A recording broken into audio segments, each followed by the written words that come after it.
The Battle for Mars.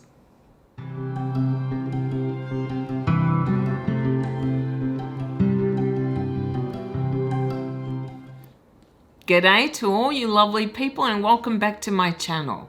I'm Kathy and today I want to talk about this. Golden Sun by Pierce Brown, which is book 2 in the Red Rising trilogy. After I finished Red Rising, it took me a couple of weeks before I started Golden Sun. I wanted to savor the series. It's only 3 books and I knew I'd get through them quickly, and I was enjoying it so much that I wanted to take a bit of time over it. As usual, I am going to be splitting this video into 3 parts, without spoilers, with spoilers, and a summary and score at the end. And when I mention spoilers, I'm talking about spoilers in Golden Sun. This video, I'm going to assume that you have already read Red Rising, the first book in the trilogy. And if you haven't, then I suggest that you don't watch this video until you do, as I have to reference things that have happened in Red Rising during this video. This is Editing Kathy. If you notice that I am in a different position or wearing different clothing, it's because I had to record this video several times. The weather has defeated me. It has been extremely gloomy in Melbourne.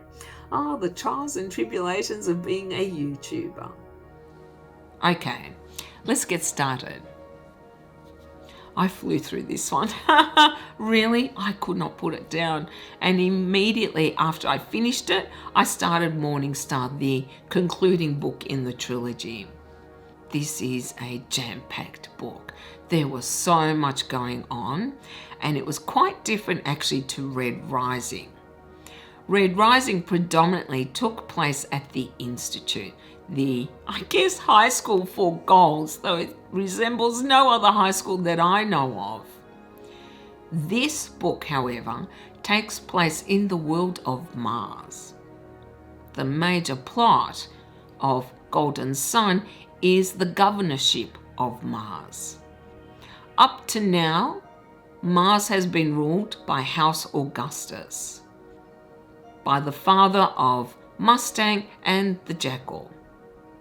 House Bologna, which Cassius comes from, is looking to overthrow House Augustus and rule in their stead.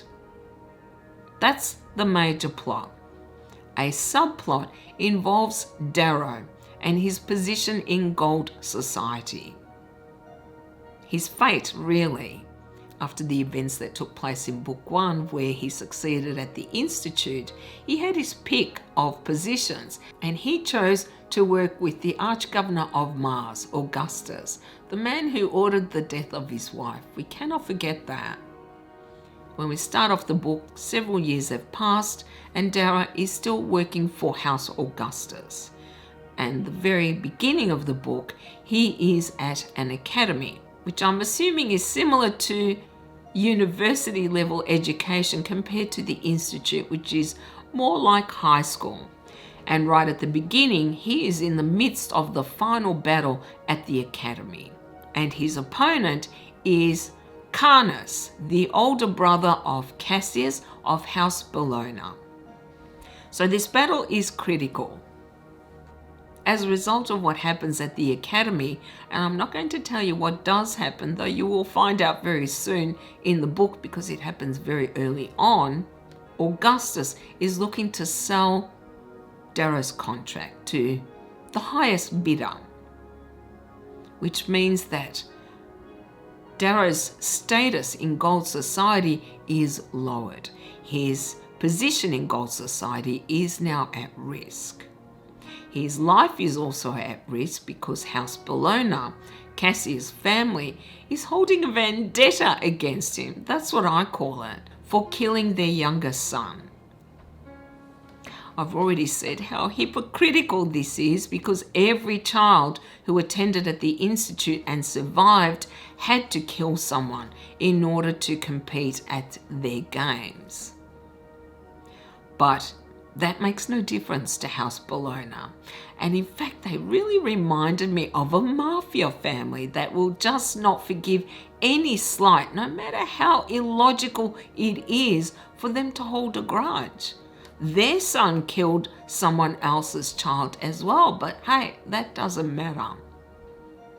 By losing Augustus's protection, Darrow's really at risk of being killed now. So he searches for a way to protect himself as well as regain more status in Gold Society so he can accomplish his ultimate mission, which is to bring down the Golds. We cannot forget that this is why Darrow is enmeshed in Gold Society. It's to bring them down. All the houses of Mars are invited to this banquet on the moon. I think it's the moon's surface, which is where the sovereign resides. This banquet is a key event in this book. And what happens there is just so surprising and yet not. In fact, there are many surprises in this book. This was a breathless page turner. You just could not stop reading because so much was happening and it wasn't always predictable. We do also see a lot of the characters we met in Red Rising. We see Severo again, we see Fitchner, Mustang, Roke, Cassius. Mustang and Darrow seem to have some kind of relationship, but they have parted, and I don't think on good terms. In fact, Mustang is now working with the Sovereign, who rules the entire universe, I guess, or known universe anyway. The Jackal, Adrius, Augustus's other son, is in disgrace because he lost at the Institute. However, he reaches out to Darrow because he's aware that Augustus is looking to sell off Darrow's contract. And we learn that the Jackal has established a real power base. He is in control of the media. He decides what gets disseminated and what doesn't, which means he has a lot of power. He is like a media mogul, I guess. Being able to control the media means any disinformation he wants to spread, he can, and he can quash anything he doesn't want spread around Mars. Now, I must admit, I find it a little hard to swallow that a young man of 20 has this much power. Regardless that he is a Gold, he just seems a little too young to have accumulated that much power in such a short span of time. I feel like the first book was very insular, very much a small slice of Gold Society. What we see in Golden Sun is the broader picture, how Gold Society operates, the different factions, the different conflicts. And there are so many battles, different kinds of types of battles as well, that made it really interesting. I have to say I am not a huge fan of battles, though I appreciate the need for them. So I can't tell you anything about the technical quality of these battles, but I found them really enjoyable to read about. Now, one of the issues with this series is they are written in the first person, through Darrow's eyes, and it is also in the present tense. And quite often, Darrow will come up with some idea which he does not share with his readers. No, not at all. Because I think it's meant to make it suspenseful, so we don't know exactly what is going to happen. That, though, can be frustrating, that he's got this idea or this plan, and yet he doesn't share it with us. I didn't mind this so much, though sometimes I was like, oh, come on, I know you've got something up your sleeve, tell me what it is. And I'd have to wait, just like everyone else, to find out what it was. I do think that Pierce Brown really improved in this book. This one was just so well plotted and so unpredictable. And yet it flowed, it made sense, it didn't seem unbelievable at all. And what I really liked was that whilst Red Rising gave us a glimpse into the kind of people that make up gold society, we actually see gold adults in action. And it's quite obvious that they are all ruthless and manipulative and callous and ambitious and think nothing of betrayal. In fact, betrayal seems to be par for the course.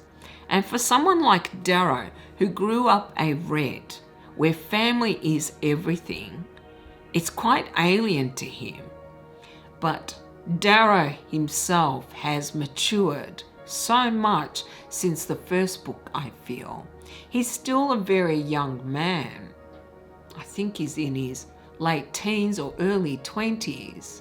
And yet he finds a way of maneuvering his way through this alien landscape and surviving, even thriving. We also see the Sons of Aries. We also see a group splintering off from these sons and becoming a bit more extreme, which is not unusual. That actually rang very true for me. We also learn who Aries is, which was a really pleasant surprise, and that's all I'm going to say. One of my favourite scenes is at this banquet where all the major gold families attend together with the sovereign. What Darrow did there, I just loved it so much. This is a character who has always been very brave, very intelligent and resourceful. It's not just that he has a brilliant mind, it is also that he is courageous, that he does the unexpected, which I think draws people to him. There is also a great scene between Darrow himself and the Sovereign, the ultimate ruler of this universe. That was very well done. And Darrow, who I initially was a little lukewarm towards, I really grew to love him as I progressed through the books. And how he behaves in this one just made me admire him so much. I think that is all I can say without touching on spoilers, so let's jump into the spoilers now.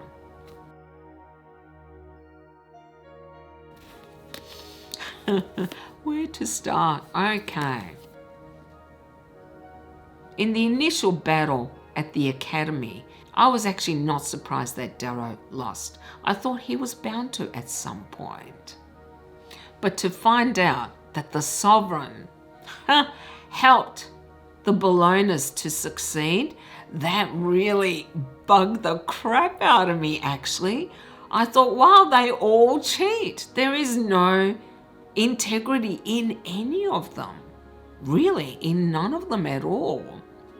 And I'll get to the Sovereign in a minute. But one of my favourite scenes in this book was when Darrow jumped up on the Bologna table at this banquet and basically threw down the gauntlet. I loved that entire scene. And I love that we didn't know he had been trained by Lorne himself. So I guess I shouldn't have been surprised, but I was, that the Sovereign then decided to try to recruit Darrow.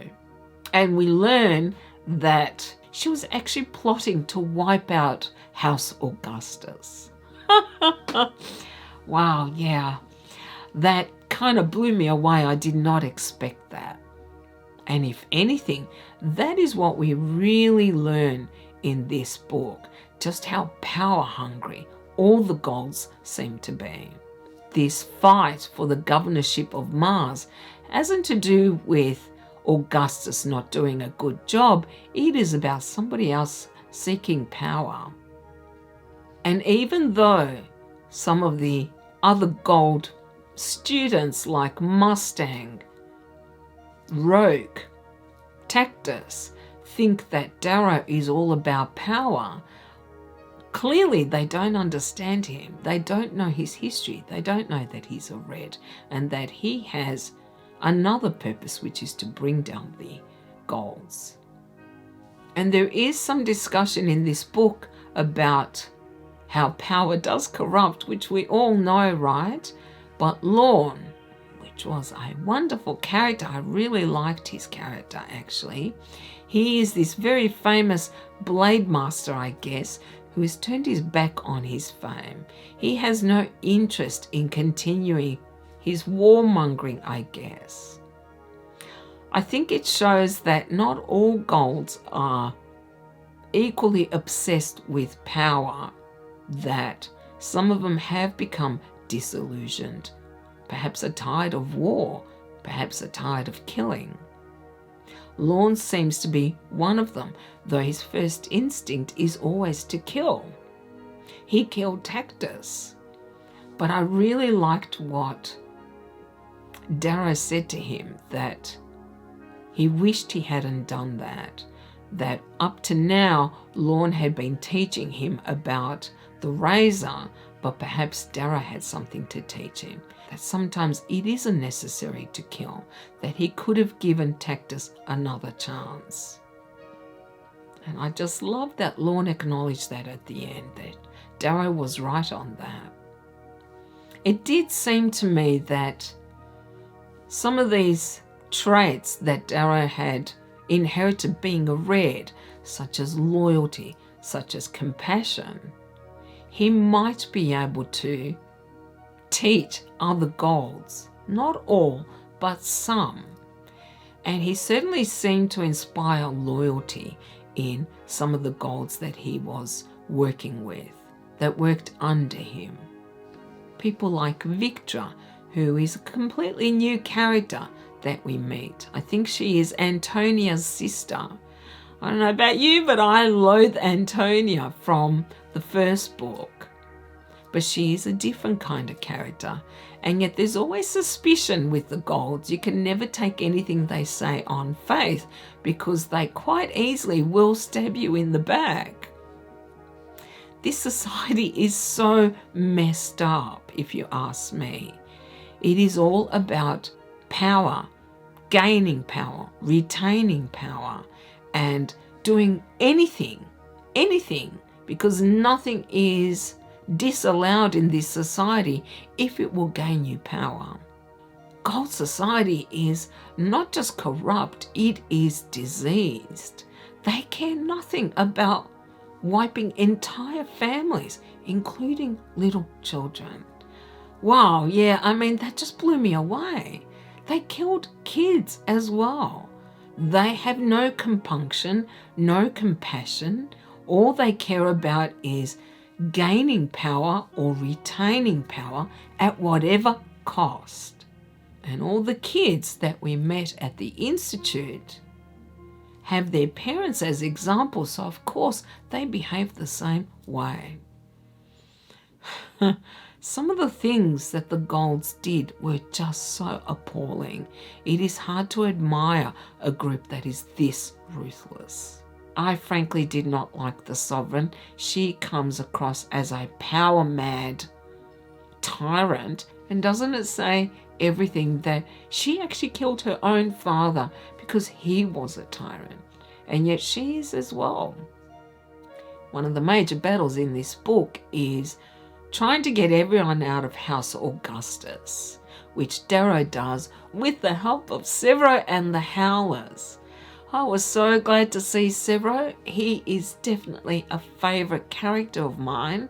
I think he is much more genuine than any of the other Golds, and his loyalty to Darrow seems absolute, which I just love, especially in Gold society where loyalty seems to shift depending upon what is more beneficial to you. And then we learn that Fichtner is Aries. Severo's father is Aries. Okay, that did kind of surprise me. Fichtner being a knight for the Sovereign just didn't seem right to me. He never seemed as ruthless and as callous as the other Golds. Nor was he always that prepared to follow the rules. But I love that he's actually Aries. I'm going to get to the ending a little bit later. Obviously, the battle for Mars was another major key event in this book, and I just loved how Darrow tackled that. It shows just how brilliant he is and why he is considered the Golden Son. It also showed the talents of the others from the Institute, like Roke being a military genius in the air, and Mustang. Okay. We never got to see Mustang and Darrow break up as such, but the implication was that Darrow was the one who kind of distanced himself. So Mustang decides to sleep with Cassius. Yeah, seriously, I had difficulty with this. It made me question her as a person. I thought in the previous book she was more genuine than other Golds, but working for the Sovereign in order to spy on her, sleeping with Cassius in order to learn about the Bellonas. That shows to me that she is just as ruthless as all the other Golds. And I must admit, I lost a bit of respect for this character. I don't think she's trustworthy. No. I think ultimately she is as manipulative as all the others. She might be a reformist, as she calls it, but I think that if it suited her purpose, she would betray anyone. Seriously, everyone in Gold Society seems to have infinite capacity for betrayal and duplicity. It surprises me. Not many people are very good at being duplicitous, and yet everyone in the society has this ability. I don't blame Darrow for not wanting to share with her that he's a Red, though he's really feeling this need to share that with his friends. He's been so isolated throughout the books that it was a very nice touch to have Severa know his secret and be also part of the Sons of Ares, so that at least he had someone that he could talk to. Just made me love Severa even more, and Fitchner. I always did like Fitchner though. I have to mention Ragnar. I forgot Ragnar. Okay, he is a great character. I really like this introduction of an Obsidian, where we get to learn so much more about their society. That was needed, I think, given how feared the Obsidian are and how critical to the Gold's success. Yeah, I thought that was very good, and I really loved that he formed an attachment to Darrow. But this is something he did really well, I felt, in this book, is gaining the loyalty of all the other colours on this major ship that he captured. It set him apart from the other Golds. They may not know he's a Red, but they know something is different about Darrow. I really loved that, actually. Now let's talk about the ending. It's a cliffhanger. I did not see that coming. No, definitely not. I swear I was just absolutely flabbergasted at what happened. And I'm so glad that I didn't read it when this book first came out, because it would have killed me to have to wait for the next book. I don't think I would have been able to cope. Fitchner's dead. Okay, I was really gutted actually when I read that.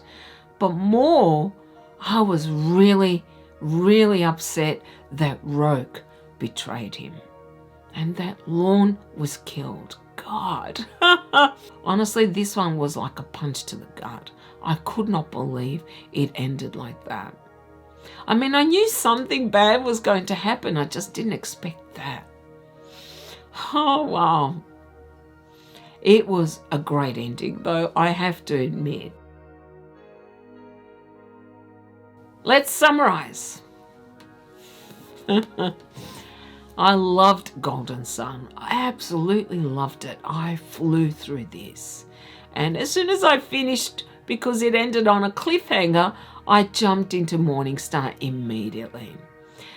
This was the bigger picture. We got to see what happened at the Institute put in practice in the real world as such. That's how I felt.